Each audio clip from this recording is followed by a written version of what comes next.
Hello, everyone. So today I want to introduce a video which, well, I gave a presentation recently, and this was the topic, Sir Ernest Satow and his connections with China. I'm just going to go through the slides. So the outline of the talk: Satow in China, 1861-62. The main source is the diary of a highly intelligent and scholarly but rather wild young man away from home for the first time. And then he spends most of his career in Japan, with some time in Siam, Thailand, and Morocco, and Uruguay, and then some more time in Japan. And so he spends a total of 25 years in Japan. And then finally, in 1900, he comes back to China for his final posting as a diplomat. Satow in China, 1900 to 1906. Sources, as written there: diary, private letters, and semi-official letters to and from him. Then a little bit about Satow in China in his retirement, for which the sources are his diary and private letters. And all sources are from the Satow papers at the National Archives in Kew. Satow leaves Southampton, age 18, on November the 4th, 1861. He arrives in Hong Kong in January. He then goes to Shanghai, Peking for quite a long time, back to Shanghai, and then he leaves China for Japan on September the 2nd, 1862, and arrives in Yokohama on September the 8th. Why China? Well, Satow never wanted to go there. He came first in a public examination for student interpretarships in China and Japan at University College London, UCL, and he chose Japan. He states clearly in his memoir, A Diplomat in Japan, "To China I never wished or intended to go." Anyway, there was a mistaken Foreign Office belief that a knowledge of Chinese was necessary to study Japanese, and that was why he was rerouted, diverted to the Peking legation, as he learned on his arrival at Shanghai. Satow's early China diaries are the most interesting part on a human level of the period, 1861 to 9. And in A Diplomat in Japan, on page 19, Satow regrets having to omit them. "I should like to dwell longer on our life in Peking, the rides in the early morning over the plain on the north of the city, excursions to the ruins of the Summer Palace, beautiful still in its desolation, the monasteries among the Blue Mountains west of the city, the magnificent temples inside and outside the walls, the dirt and dust of the streets in wet or fine weather, the pink lotus blossoms on the lake of the marble bridge, the beggars with their cry of, excuse my Chinese, it may not be correct, Kolian, Kolian, Shang Yi Kota, the bazaar outside the Qianmen Gate with its attractive shops, the Temple of Heaven, the view of yellow, brown, and green tiled roofs, embosomed in trees as one saw them from the city wall, the carts bumping over the stone pavements worn into deep ruts, the strange Eastern life that surrounded a band of boys fresh from school or college or their mother's apron strings, and the splendor of the newly restored buildings of the Liang Kung Fu, occupied by the British legation, which will never be effaced from my memory, but there is no time." So that's all he really says about China in his famous memoir, A Diplomat in Japan, first published in 1921. Moving on. Satow's time in China was short, but probably the most intense period of his life. He was away from home for the first time in a strange land where everything was new. He was young, excited, enthusiastic, and everything he saw was strange and novel. He came from a sheltered, that is, a non-conformist background. Averaged out, he wrote far more per day during his time in China than in Japan. Around 20% of the diaries is taken up by the China section, although it represented less than 10% of his total stay. This is from the book edited by Robert Morton of Chuo University and myself, The Diaries of Sir Ernest Mason Satow, 1861 to 1869. Misbehavior. He was a young, brash, arrogant, typical mid-Victorian youth, and that's revealed in the unsanitized diaries. Of course, he cleans things up greatly in A Diplomat in Japan, part of which is written in just before publication in the 1920 or so. And part of it was written in Bangkok in the 1880s. Satow regarded the Chinese as idiots, I'm afraid. He kicked his boy, his servant that is, out, having put on my shoes for the purpose, and kicked him downstairs a week later for persistent requests to accompany him on trips, etc. Looting in Chinese temples, taking pot shots at roof ornaments on the Hanlin Academy, ignoring reprimands from superiors, etc. See Robert Morton's paper, No Longer the Same Moral Youth, Ernest Satow in China, January to August 1862, in the Transactions of the Asiatic Society of Japan. No longer the same moral youth is a quotation from Satow's diary, where he talks about not wanting to disappoint his father, who would find he was no longer the same moral youth as the one who left England. All right, let's move on. This is Sir David Warren's, his former ambassador to Japan, David Warren's comment in his foreword to our book. The diaries are full of contradictions. Life in China is a social world, boozy, gregarious, loafing about, riding, card playing, and telling smutty jokes. At the same time, Satow is catching up on his reading, Scott, Eliot, Thackeray, the Nibelungen Saga, and Spencer, and displaying the same restless inquisitiveness about Chinese language and culture that will later translate itself into expertise on Japan. So we see him learning Chinese in the diaries.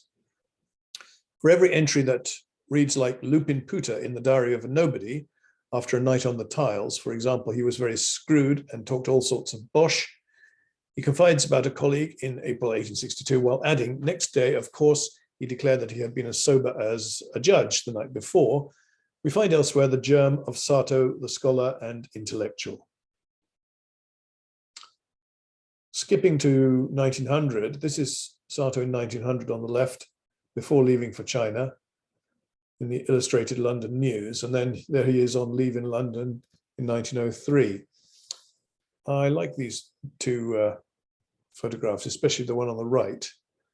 But I think you can sense that he probably didn't suffer fools gladly. He was probably quite a martinet and a strict disciplinarian for the consular service in China.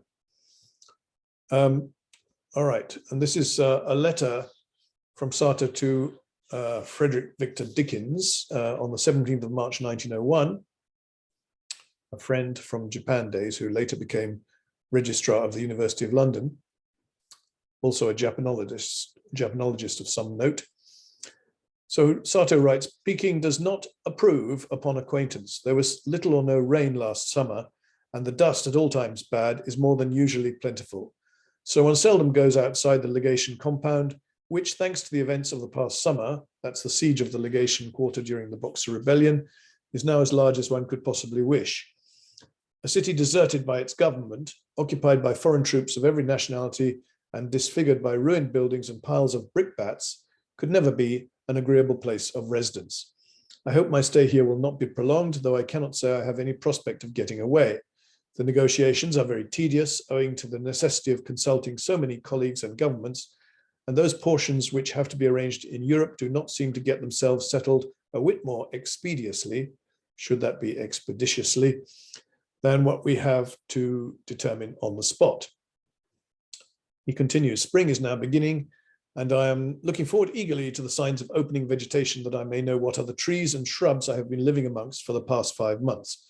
He was a keen amateur botanist and sometimes sent plants to Kew in London, Kew Gardens. I was at the Summer Palace last Sunday, a very beautiful place close to the Western Hills, about 2 hours' drive from the house. Last time I saw it in 1862, it was a ruin, but it has since been almost completely restored.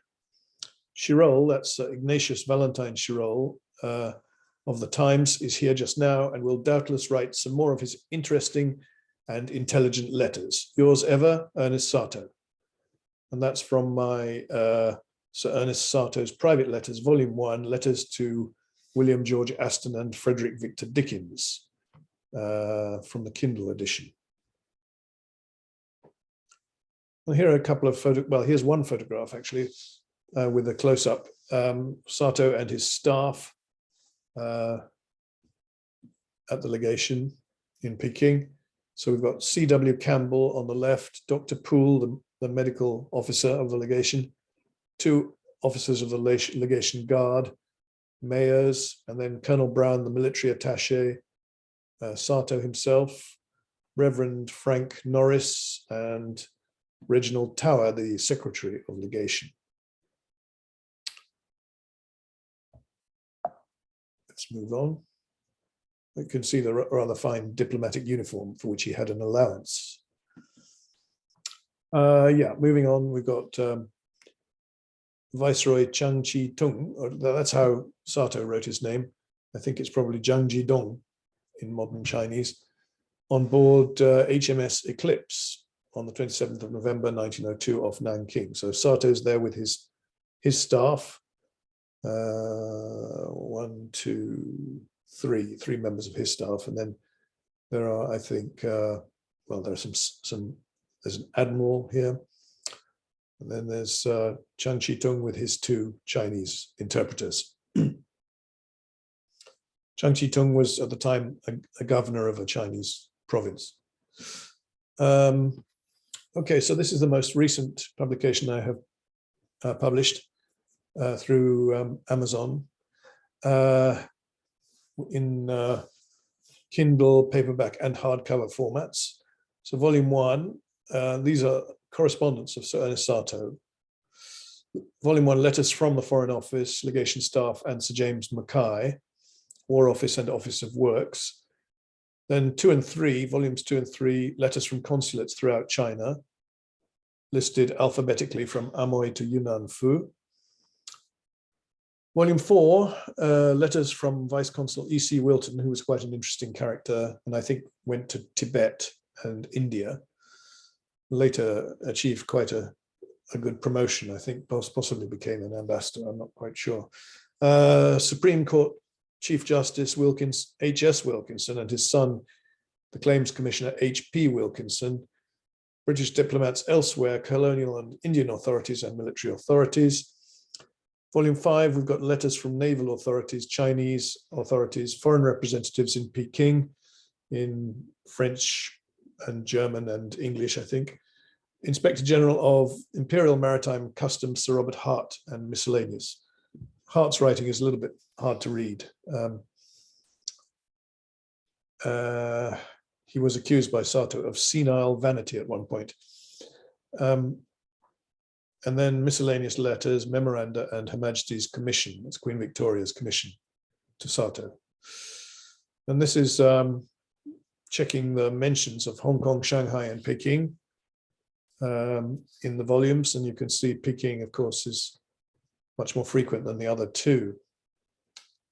And then we've got people mentioned connected with Hong Kong. So we've got Sir Henry Arthur Blake, Governor of Hong Kong, 1898 to 1903, then of Ceylon, Sri Lanka, as it is now. There are 16 letters from Blake to Satow in one file, and they're all from Government House except one from Ireland, and then 4 letters from Ceylon in the next file. Blake was succeeded by Sir Matthew Nathan. There's Nathan Road in Hong Kong. He was governor of Hong Kong, 1904 to 1907. There are 5 letters to Satow in that file there. I will read extracts from the letters if there is time. In fact, there isn't really.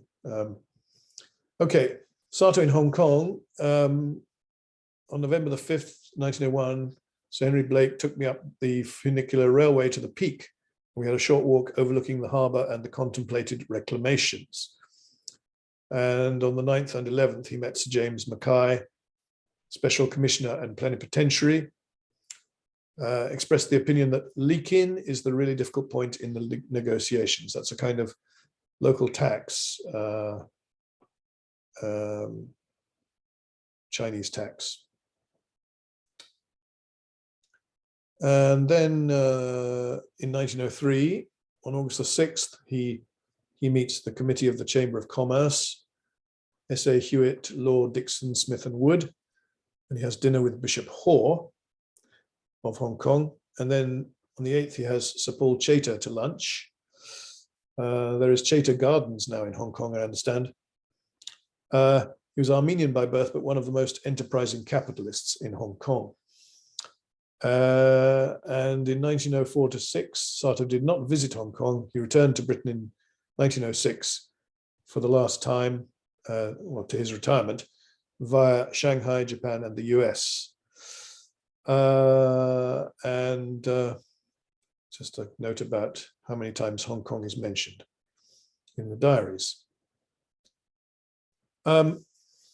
In retirement, Satow contributed a chapter on the Far East, Japan and China in the Cambridge Modern History, volume 11, 1909. And apart from a major dinner on his return to Britain in 1906, he avoided the China Association, but he also avoided the Japan Society of London, to be fair.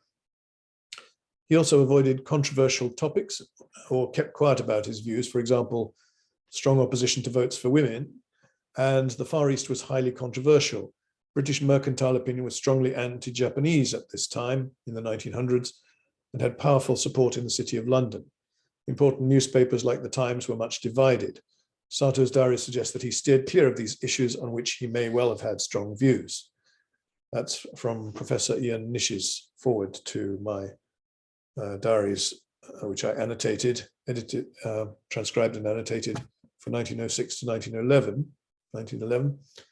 Professor Nish has unfortunately passed away recently. He's been a leading light in Japanology in Britain, or Japanese studies, I should say, and in particular, this kind of area.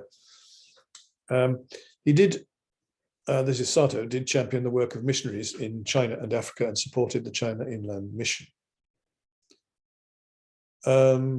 Correspondence writing from China to Satow in his retirement. Well, Arthur Easts of the China Consular Service, William Mayrick, or is that Myrick Hewlett, 29 long letters, Reverend Frank Lushington Norris, legation chaplain and missionary, we saw him in the photograph previously, and others, and occasional visits by former subordinates to Satow's home at Ottery St. Mary in Devon.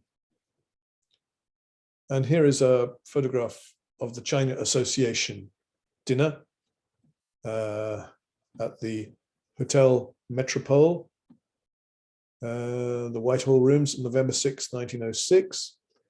Over 270 guests, and Satow was the first name on the guest list, so we can say he was guest of honor. And just move on. Yeah, these are my links. I have a web page about Satow. I have a YouTube channel which includes Satow related playlists. So one of them is ERNEST SATOW on YouTube, and then the other is my videos on Sir ERNEST SATOW, and I will add this one to that second playlist, or perhaps both playlists. And then there's my Amazon author page, not only Satow books. And finally, well, there's a Satow bibliography, China related. A Diplomat in Japan is well worth a read, but I'm afraid I've already given you the only part about China in the whole thing. Robert Morton and Ian Ruxton, The Diaries of Sir Ernest Mason Satow, 1861-9. Well, that gives you Satow in his wild and early days, especially 1862. The Peking Diaries of Sir Ernest Satow, 2 volumes, lulu.com. And also So Ernest Satow's private letters to Aston and Dickens, not so much in there about China. But again, the semi-official letters of British envoys to Ernest Satow from Japan and China, and the correspondence which I have recently completed. So there we are. And now I think we are at the end of this outline of this, this video. Thank you for watching.